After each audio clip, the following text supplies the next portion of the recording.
Let's bring in Mario Arturo Ruiz Estrada. He's a professor of international economics at the University of Kuala Lumpur. Thank you so much for speaking to us.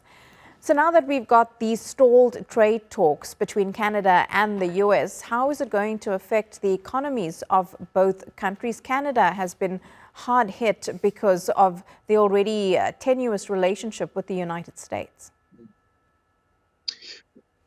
We can see now that the fast changes of international trade is going around the world. The problem with Canada and the United States is have a kind of political issues more than trade issues.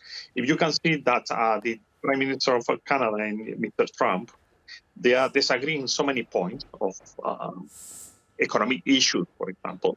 And we see also that Canada is taking a different new trade partners, especially China in some Asian countries, that really is reducing the dependency on the American economy, actually.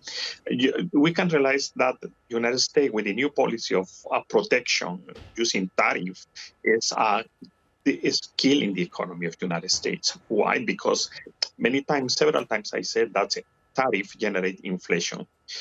You cannot say not, because tariff is an import tax. Logically, any tax increase price, and we know this easily. That we can see that the United States is closing doors to not only to Canada, also to China and many countries around the world.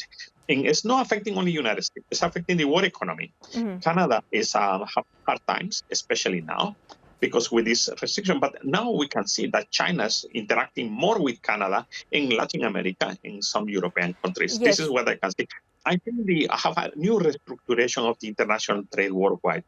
Yeah. Professor, I'm then wondering, when you say that Canada and China are interacting and trading more, as well as other countries in Asia and Latin America, could this surely be good for those countries, or would the trade deficit be too much for Canada, considering the US has always been their biggest trading partner and the easiest, just considering their neighbors? You see, Canada is a very high supplier of natural resources and raw materials to the United States. But now China, with the massive production they have, now with Canada, they can import more products. Remember, now we have the soybean issue in the United States and China. China stopped buying soybeans from the United States.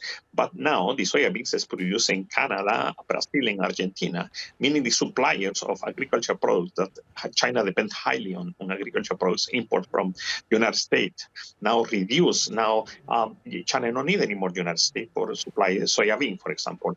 I think the second one is going to be corn. Now China is finding new markets. For example, Canada, with so much natural resources they can supply to Chinese companies. Also now we can see Brazil also have high tariff also. They are moving to China, and also we can see that the international trade is changing, and United States supremacy in international trade is dropping. I can see, and numbers can show the reality that United States is dropping internationally, especially in international trade with this policy of tariff. Absolutely. Professor Estrada, thanks so much for explaining that all so well to us. Appreciate it. Thank you.